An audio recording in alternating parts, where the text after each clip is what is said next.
Welcome to the Livfiit Listens podcast, a safe space of growth, personal development, and overall wellness with your host, Olivia Catania, diving into the realms of all things health, conscious living, mental expansion, and much more.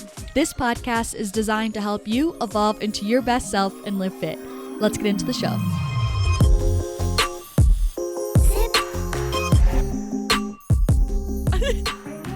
It's showtime. No, I'm kidding. Welcome back, people, to episode 18 of Livfiit Listens. Super exciting episode today. It is the first episode in history that I am accompanied by guests. I'm not alone for the first time. I'm here with my big brother, Lucas Catania, age 28 years old. Say hello to the people. What's up? What's up? Thanks for having me. I feel honored to be on the first Livfiit Listens podcast. Very first guest. Thank you. Of course, happy you're here, but you should feel honored because I was going to have her dad on here for the first time because I always thought I just was like, it's just in like, why would Joe not be the first guest like on the episode, on the podcast? It just made sense to me. But then he went back home to New York and and I'm leaving to Hawaii. So I said, Lucas, you're the next descendant, so you have to step up to the plate. And this was kind of spur of the moment. Today on a Sunday morning, I said, would you want to be on the podcast? And he was like, sure. And so then here we are today, boys. So I'm super excited for this episode, not only to have the first guest just to see how it goes because I've never interviewed someone before and I'm kind of excited to see how it's going to go, but also we're just going to be diving into some interesting topics that I feel like are going to be, Lucas just has a pretty interesting life for being a young 28-year-old lad. He's been through a lot, done a lot of different lanes in life, and so I'm just excited for him to talk about it and share it. So before we get into everything, which I'll give us a brief little outline, you guys know we start with gratitude. So I'm going to let our guests start with one thing that they are grateful for, and then we'll get into the episode. Okay. I don't do this as much as I should or as much as you preach it and stuff like that, but one thing I keep coming back to is just grateful for, like I say, the opportunity to be able to play in the game, be able to chase my dreams, my ambitions, hobbies, passions, stuff like that, because not everyone is fortunate enough to be able to do so, or they live in an area where it's not possible, something like that. So just the fact that I get to wake up every single day and be able to kind of pursue what I want is something I've been grateful for lately, especially this winter. I love that. And Lucas is always really big on reminding himself and all of us of that concept. And it's just really refreshing for me to always hear because sometimes I forget that like even just the chase of our biggest desires and our biggest dreams, like that in and of itself is a privilege because some people don't even have just having the opportunity of life every day and then the privilege of the resources that each of us have in the day-to-day to be able to go after our dreams is just definitely very empowering and liberating at the same time. So that was a very good gratitude. So mine, which I know is super cliche, but I can't help but it just reminded me of it because like Lucas is on the podcast, but I said that I'm grateful for our last year and a half of living together.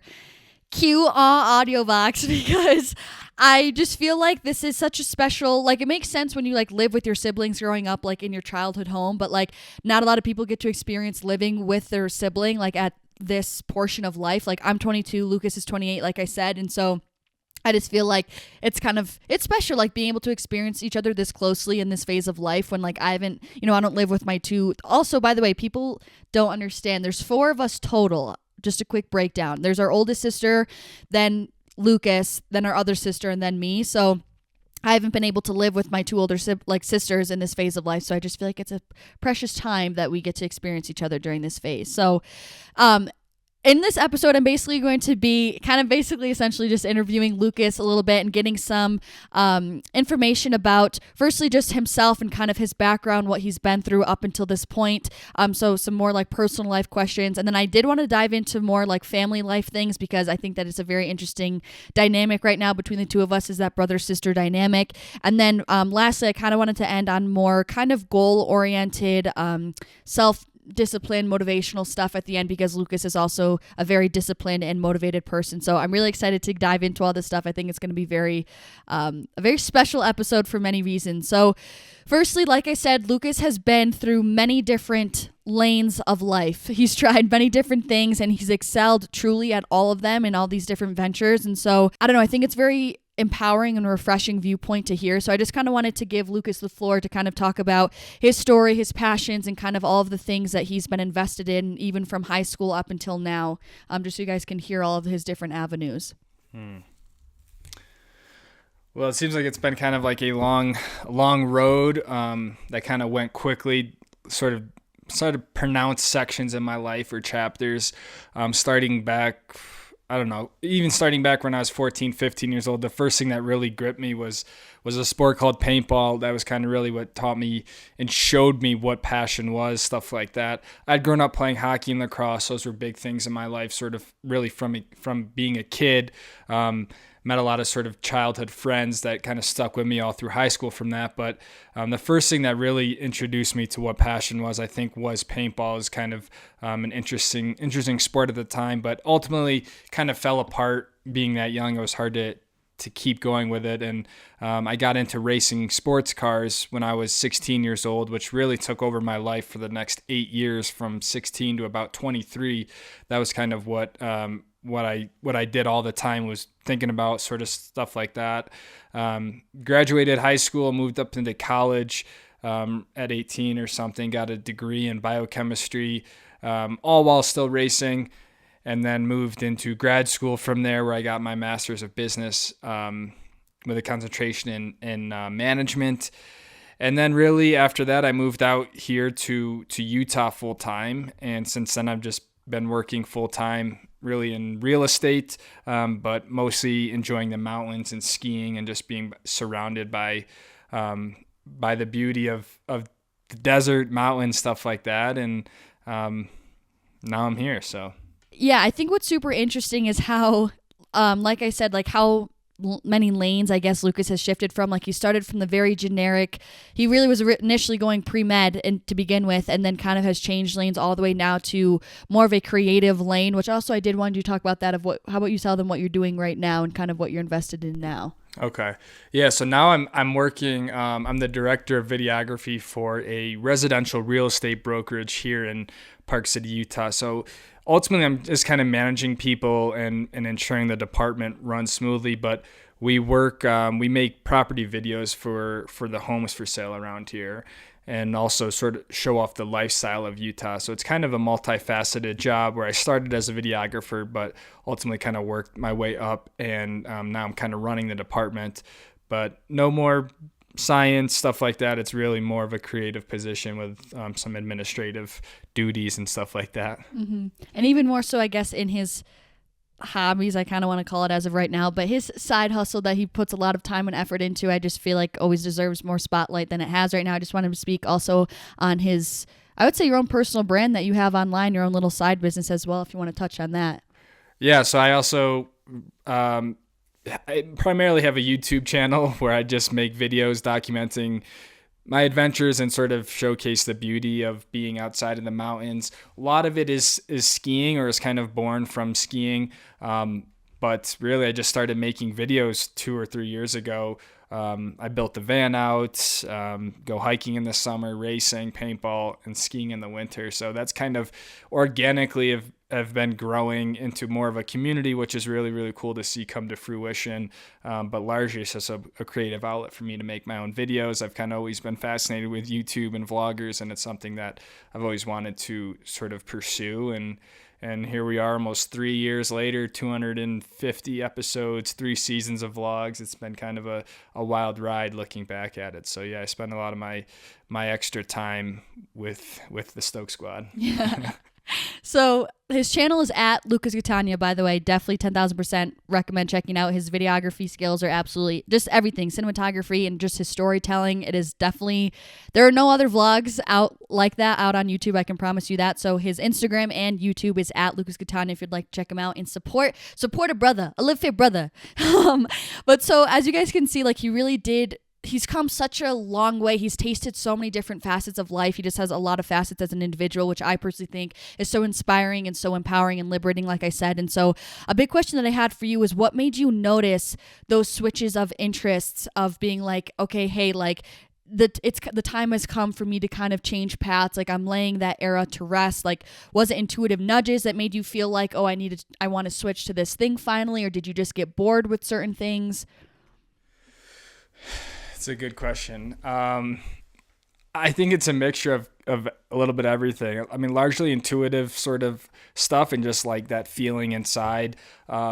and maybe some boredom with what I was doing as well. But really, when I moved out to Colorado, just being surrounded by the mountains and nature and stuff like that, that was what really inspired me to sort of follow my own path and listen to myself. And I think a lot of it comes down to just like not if I why would I waste time doing something that I'm not passionate about or I don't want to do anymore. So one of my little slogans I've had for a while is inspired by nature and driven by gratitude. And the point of that is just like all my inspiration with my photos and my videos and really everything I do comes from just being surrounded by the mountains and stuff like that. So really, once I got to Colorado, I would go outside and go on hikes and be in the mountains. And that's just what really sort of flared this more creative direction and something that I kind of always had in my life. I used to take drawing classes when I was little. I played the piano. So I think my mom really pushed me more in a creative side that was often muffled by whether it was hockey or lacrosse or just the kids in high school. And so then when I got to Colorado, it was a little bit more being able to be myself. Like no one knew who I was, which was really, really cool. And for me, I remember when I got there, it's like, I'm starting completely over. Like, I don't know a single person out here. So everything really changed. Not in a fake way. I was just felt like, man, I almost felt like a breath of fresh air where I could really be myself. And it just, at that point, stuff just kind of happens to kind of flow organically. And once I got into the photo video stuff, then I got a new camera and I was just like, there's like a whole new world opened up from there. And so that's why I said a little bit of mixture of everything, but largely just intuitive, just something inside. Mm-hmm. Right. And I feel like that beautiful life example speaks so loudly of like what we all speak about here. 222 on my clock, boys. But I just feel like that in and of itself is a beautiful real life example of what we speak about on this podcast about living authentically and, channeling your authentic self and slowing down and stripping away what isn't truly you, of what you're taught to be and what you're taught to like and what you're taught to do, and just say like, what do I want? What's my true calling? Like what feels good to me? And I feel like that's literally beautifully exactly what happened to Lucas when he went to Boulder for his MBA. And so that's why he was there to begin with. And I think just him finally escaping from the home life. We grew up in a really small town, which was very, like, it was a judgmental place. Like, everyone knew what you were doing, and it was very it was a conventional small town, if that makes sense. It wasn't very big to have, like, oh, I'm going to take this creative path or XYZ, like, especially I guess also the community we were specifically in and the community Lucas was in, like growing up in hockey and lacrosse, like that little cluster of people, I guess, had their, a lot of people are going pre-med or going to this not necessarily law school, but you know what I mean? Just very conventional path. So I feel like you finally having the break to deprogram the programmings that you were taught through society and from dad and from our parents and all that sort of stuff finally let you to come back to yourself and what you wanted, not like you rediscovering this new facet. It was, and like you said, not fake. It was you coming back to your authenticity, where previously you had these masks on that you were trying to fulfill these certain images, which rightfully so, as many of us do when you're so young. And I just think that's really refreshing and it's empowering for all of us and a good lesson for everyone for what you went through. Yeah. I mean, like back where we were from, it just like there's like other words to describe it, but like there it just like wasn't cool to be into photography, right, or videography or any stuff like that. Like it just wasn't, like you said, just where we grew up, there was 20 kids in your class and it just wasn't the place to do that. So more or less it was just like, hey, what do I want my life to look like one day? As morbid as it sounds, we're not going to be here at some point, and that day could be tomorrow or it could be next week, and so that was kind of just really what inspired me to make a change and just listen to myself of what I wanted to do. And, here I am now, I don't know, 6 years into it or 6 or 7 years down the road. And, I'm really fortunate that I did that, because now, like for me, now I was just thinking about this even last night and stuff, is like photography is something I'll have with me for forever, no matter what happens in life.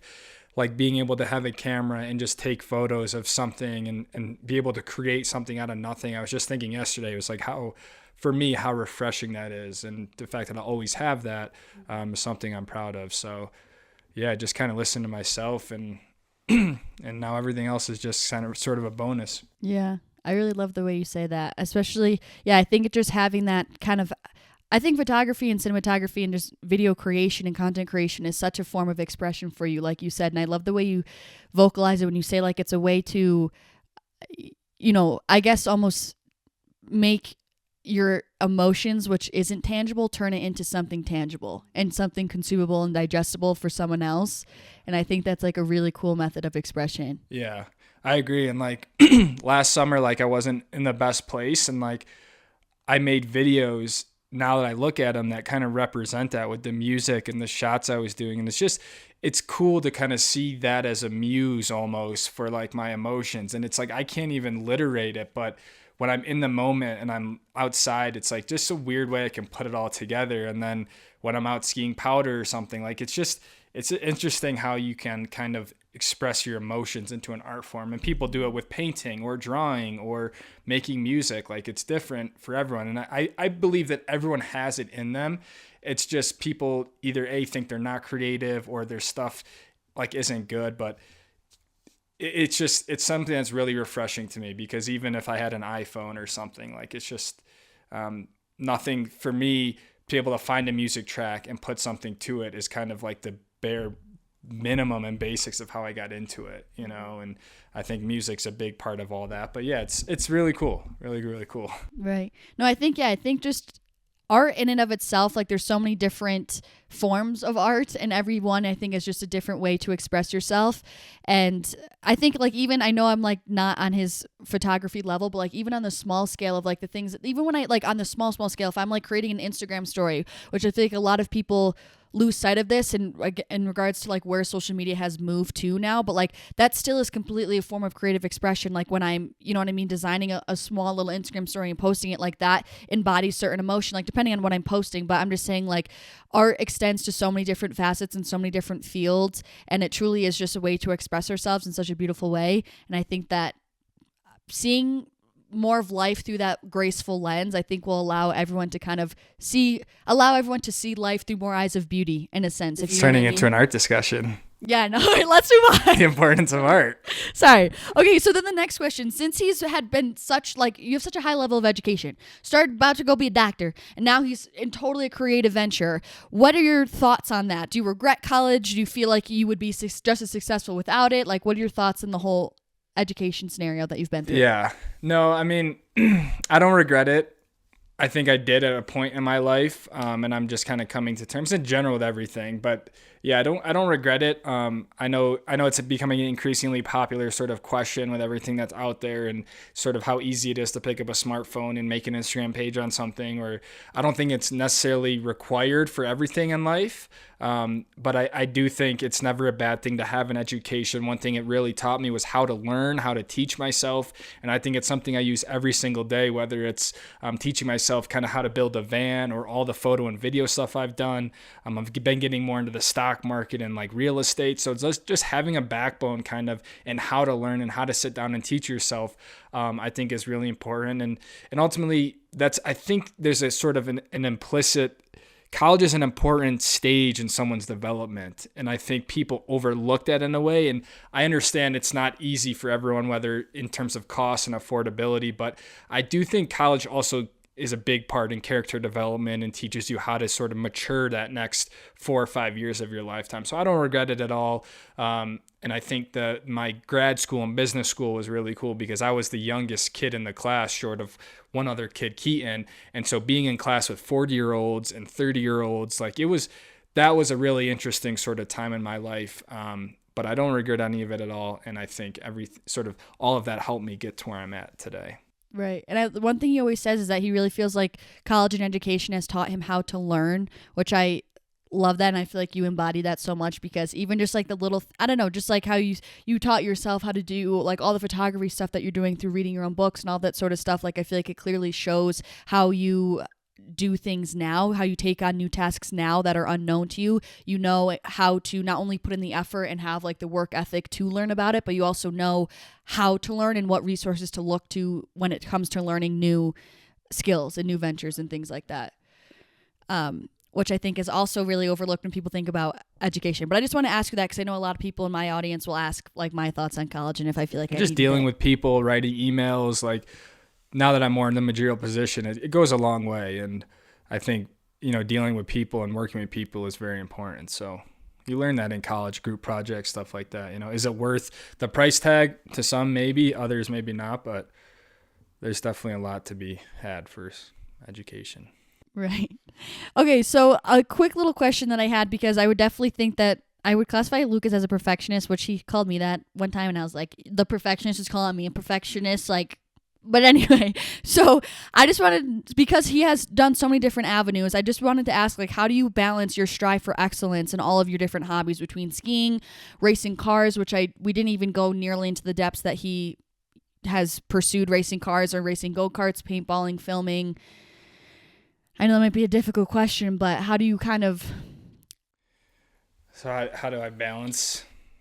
Um, I mean, I would say personally, I've gone way one thing that's really helped me with perfectionism is YouTube, to be honest. Ever since 2021, I set it like a goal of like 2 videos a week, whatever, Tuesday and Friday. And that's something that helped me rid that perfection, because like I had to get the videos out no matter what. That was kind of the thing.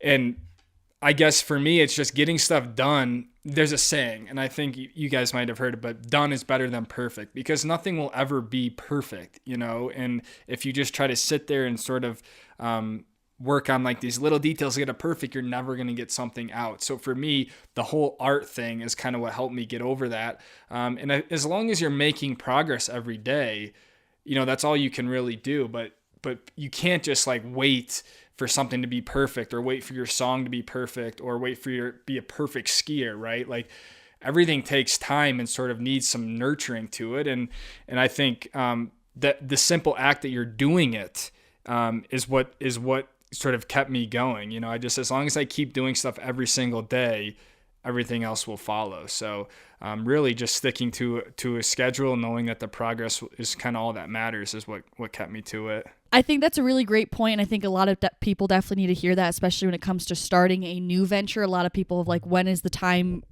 right? When is it? They're like afraid to fail to begin with in the beginning of it. So I think that's perfect to say, like, I honestly haven't heard that before. Done is better than perfect. So that's a great thing for you guys to take with you as well.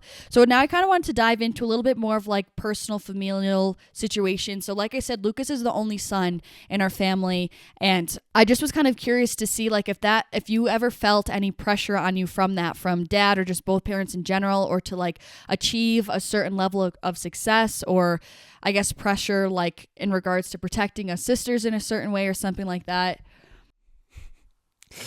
I mean, yeah.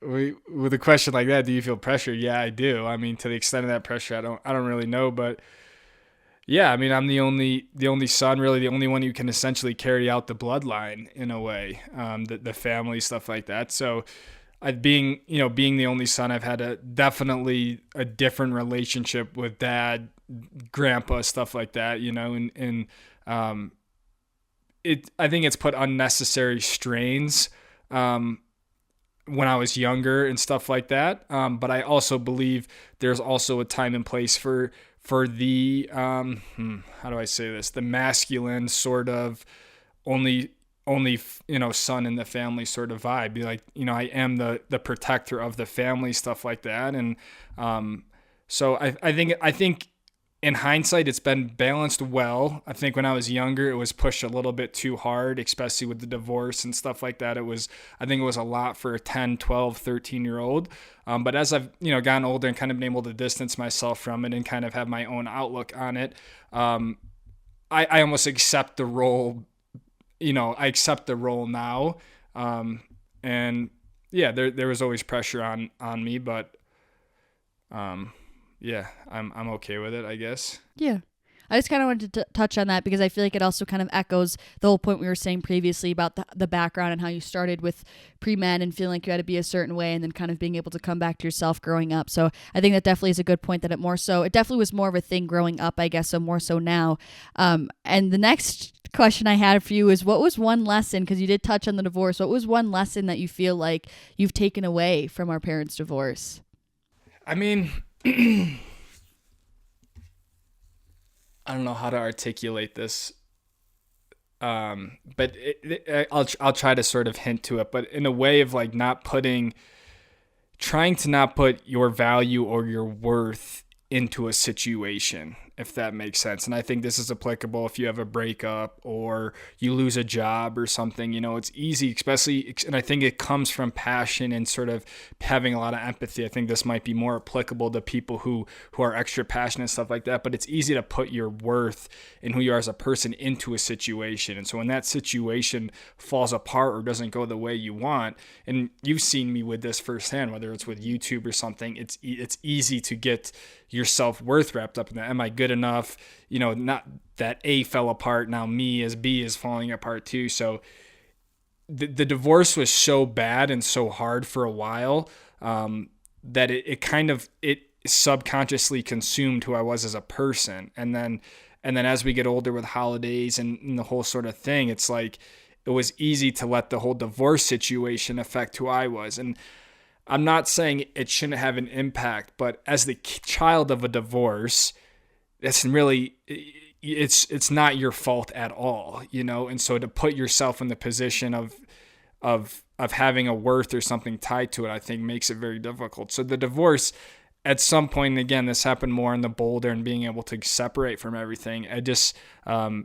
You have to live your own life, and at some point we've talked about it as kids. It's like mom and dad, like they have their own stuff going on, but it can't just drag onto us for so long, so that's the best way I can describe it. But again, it almost happened so quickly, and like just, it was so bad really that it was just hard to even, it was like a tornado that I couldn't even see outside of it, when I was growing up. I think you were younger when it happened. So in a way, I don't know, you were definitely affected differently by it, but it was just like that whole 12 to, 18, it was such like a hurricane, it felt like. And it was like, I almost didn't even know I couldn't see outside of it. So it's taken me a while to even back away from it enough to observe what happened with it. So. Mm-hmm. Yeah, I just know we're definitely not the only ones with divorced parents. So I feel like just to, I don't know, help other people, I guess, feel heard and seen in the whole experience of it all. But I think that especially when you're in it, it's very consuming, I feel like is what you're getting at, which is very true. And I definitely was younger, so a lot of it has gone over my head. So I feel like you and Nat were like front lines is kind of how I want to describe it. You know what I mean? So I definitely understand that kind of consumed feeling. And the last kind of more personal question I had for you was a little changing gears again, but you guys know we like to dip our toes in all of the waters on this podcast. So I said that if you guys don't know, we grew up also in a very Catholic household. We went to a private Catholic school, uniforms, whole 9 yards. We would pray before class, all that sort of stuff. How do you feel, I guess, the religious upbringing has shaped you in any way? Do you feel like you have any religious, it doesn't have to be a long answer either. Do you feel like you, have any religious or spiritual views now, or do you feel like you kind of have parted with that in some way or another? Yeah, I've parted with it. I think I was fed so much stuff. Like yeah, I parted with it. I don't know what to believe really at this point. Like, I don't know whose decision it was to just make a kid go to church and pray to someone and feed them a story, when it's like, in my opinion, especially being very science driven, don't forget I have a background in science, so science and religion don't necessarily fare well all the time. And I even took a philosophy class called Science and Religion. It kind of discussed the dichotomy of the two.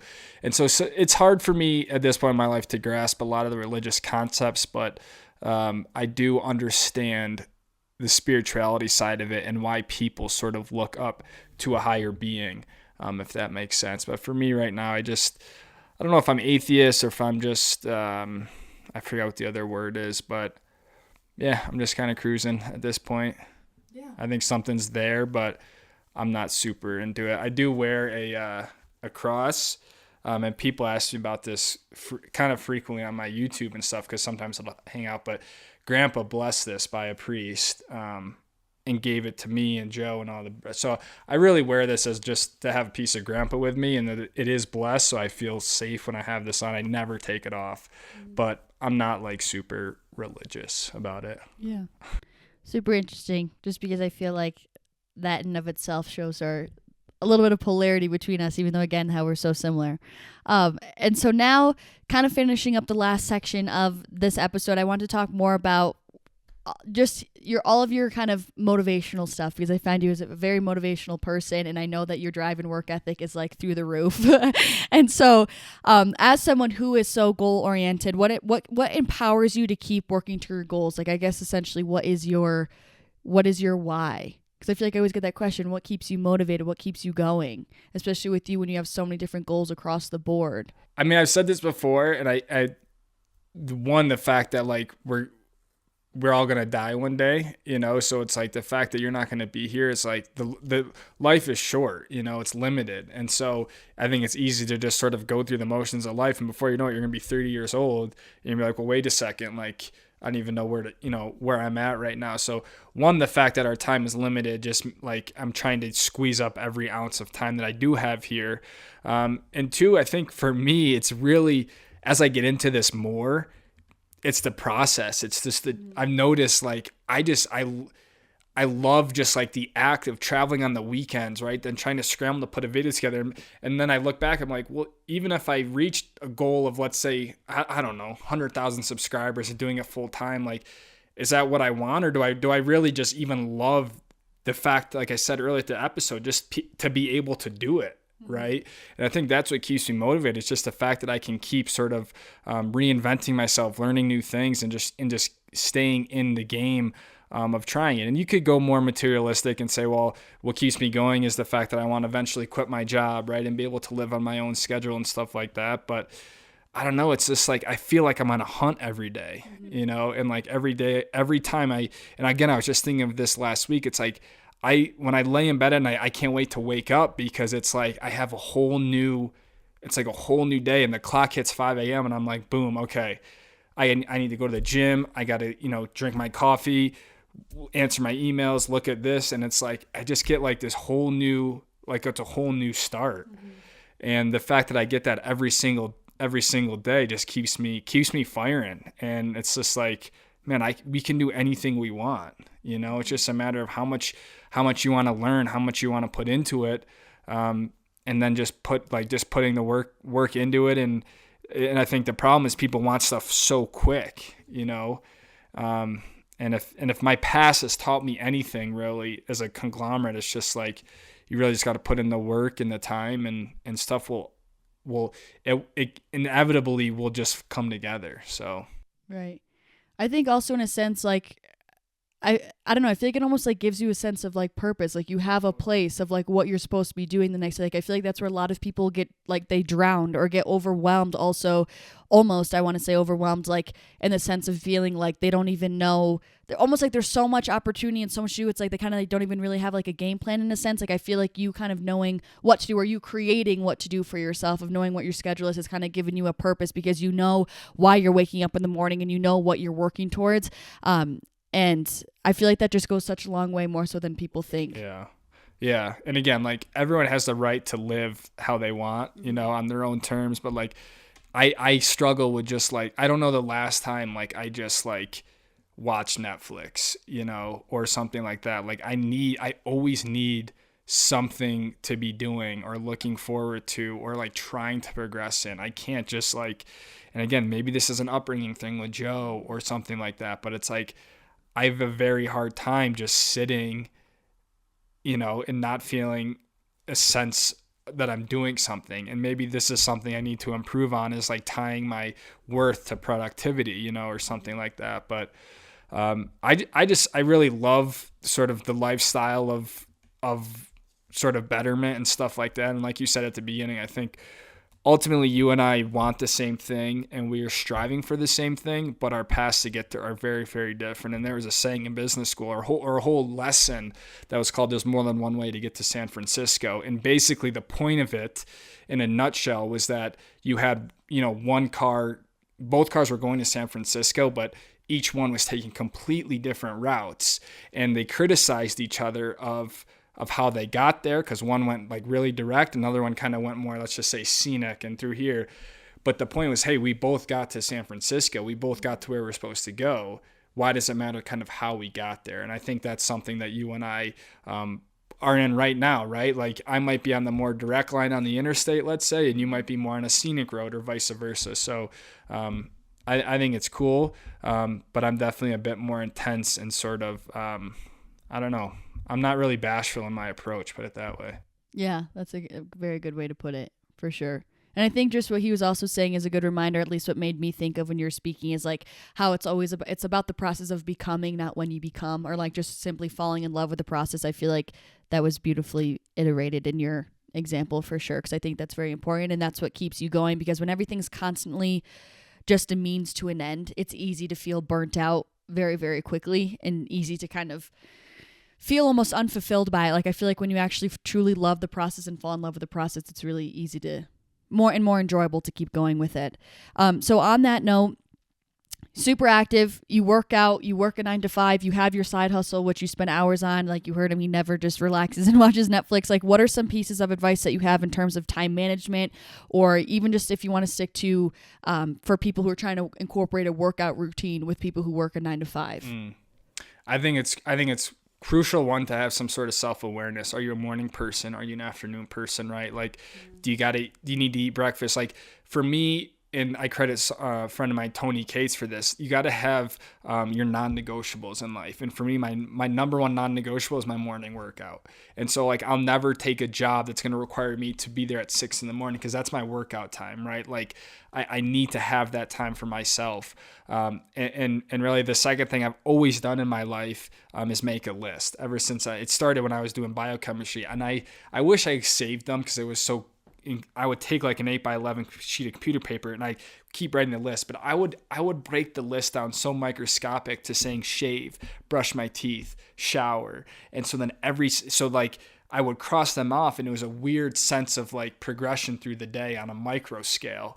But then I'd get down to study, write this paper, blah, blah, blah. And that's something I've kept with me to this day. By making lists and sort of visualizing my day, it allows me to know, okay, what do I absolutely have to get done? And then I can go from there. So I think knowing yourself, and just, and this is where we might differ, but it's just like, you just got to make the time and do it. If it's important to you, you'll make the time. So a lot of people say they don't have time, right? But it's like, well, audit your time, right? What are you doing in your time that you're awake? Do you need 10 hours of sleep? Do you need 8 hours of sleep? Do you need 6 hours? It doesn't really matter.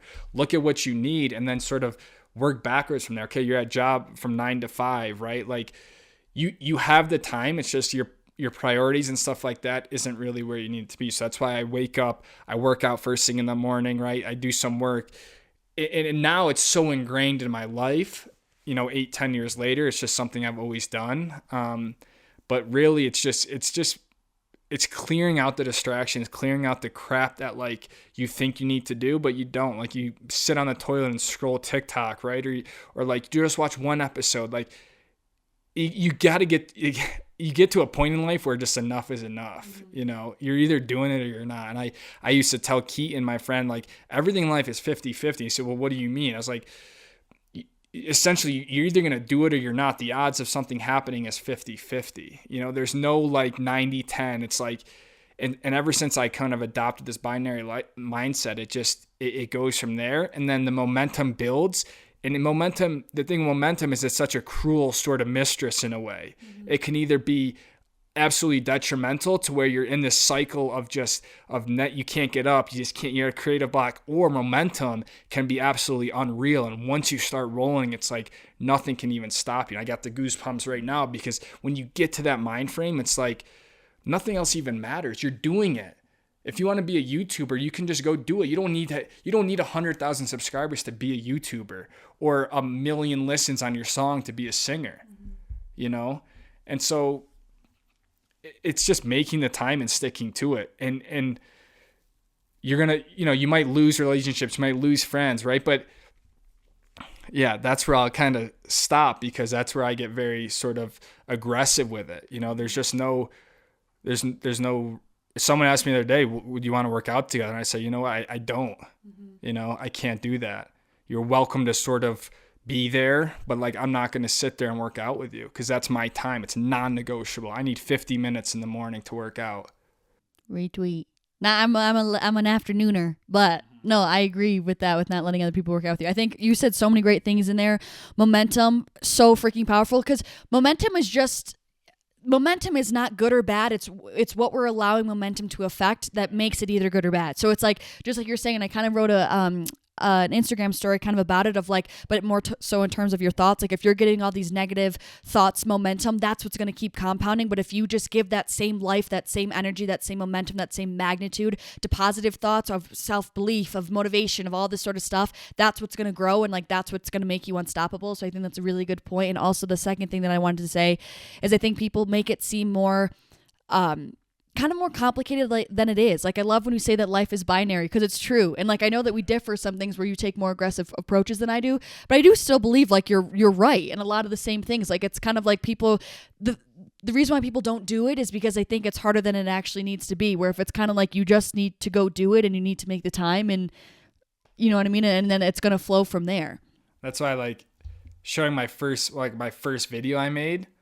Where like at the time I was like, man, this is so good. And then you look back at it and it's like, but had I not just started, that's the thing. I just started, I put it out, I did the whole process. And then I did that 1,000 more times, and I still look at my stuff and I'm like, man, this shot could have been better. This is right. Like you're never satisfied. But the fact is that I started 3 years ago, and like that clock, you got to just wait in line, right? Like the earlier you start, the better off you're going to be, but people get so hung up on starting what other people think. And it's like, I get it. I think we both get it, but you got to just start and get the ball rolling, and figure it out as you go. So right. And I heard that in another podcast too, where I forget exactly what he said, but essentially just was the fact that like the person who stays it, you're bound to kind of achieve it essentially if you just don't give up. Like the reason why so many people fail is because they just stop trying or they gave up. Like if you just keep putting one foot in front of the other, even if you're walking and the other person is sprinting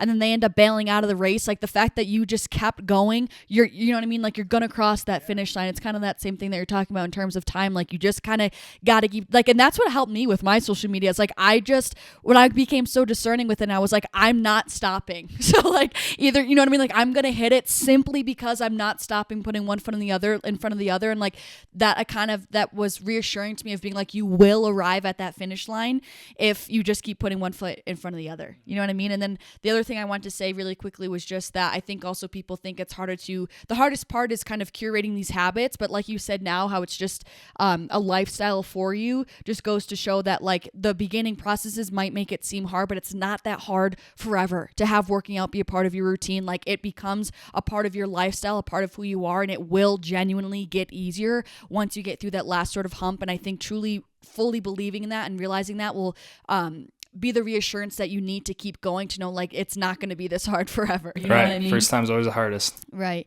Okay. Second to last question I have for you is, what is one piece of advice you would have told yourself 5 years ago? I would probably say trust yourself. Would be the biggest thing, kind of going along the lines of, having self-confidence and stuff. But I think it's easy at those younger, lower 20s or whatever, mid 20s to like be very doubtful and suffer from imposter syndrome. And, there's so much crap out there on the internet and your friends and who's getting married, who's got this job, right? Like it's easy to just sort of fall into like this really hard trap, of thinking you're not good enough and stuff like that. So kind of like trusting yourself and simultaneously not really caring what other people think. Very, very cliche. You've heard it a bunch of times. Easier said than done. But I think I'm more to a place now where I'm really seeing that come into effect, and it's very powerful. I'm happier with myself internally. I'm not as mean to myself.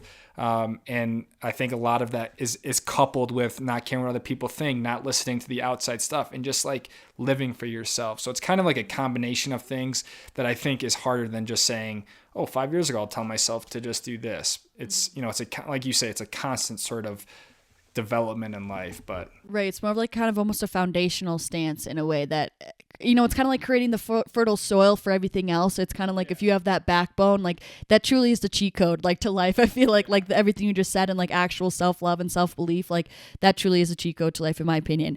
And to finish off, I always end off the episode with a little an affirmation, which I'm not expecting you to come up with one, but I just wanted to know if you had, what's like the first quote that comes to your mind with something that has positively impacted your life. If there's a quote that you think of. Looks like I'm leaving this up. I'm leaving the happy. Okay. This is probably where we won't align. Brace yourselves. No, I'm kidding. It's better to be a warrior in a garden than a gardener in a war. I hate that because I still don't know what that means. He's told me that before, and I still don't get it. I think it's showing, it's giving credit to the masculine sort of being a man, sort of only son in the family sort of thing, but also being gentle enough in nature to being delicate and being understanding and having empathy. But when the time comes to sort of put your head down, work, be aggressive, be tenacious, I would rather be able to be a warrior than have to find a gardener and put him in a war. So I think it's easier to sort of relinquish the wolf and stuff like that in someone rather than trying to teach that. So it's something that I've kind of learned. And yeah. Okay, I get it now. No, you don't. You like finally explained it to me. Yes, I do get it. Okay, now that makes more sense. I just didn't get it at first, but I okay, so my affirmation for you, this is like that's Luke's 2 cents. Mine's gonna be like, okay, so sunshine and rainbows. No, mine is because Lucas makes me feel like inspired to like create the life that I want through intentional action. So my affirmation for you guys is I step into the life of abundance through the choice of my own actions. I step into the life of abundance through the choice of my own actions. And repeat your quote one more time. It's better to be a warrior in a garden than a gardener in a war. Damn. Inspo all around. Well, thank you so much, Luke, for joining me today. Thanks Honored for that having my me. brother was the first one. Let's go. And yeah, you did awesome. I'm happy with this episode. Is this episode 17 or 18? 18, I know. Oh, man, that would have been sick. Episode 17 is his lucky number. But anyways, my camera's going to die, so I love you guys so much. Thank you guys so much for watching. Thank you again to Lucas. And hopefully, I'll send you guys so much love. Almost forgot. And hopefully I'll see you in the next one. Peace out. Deuces.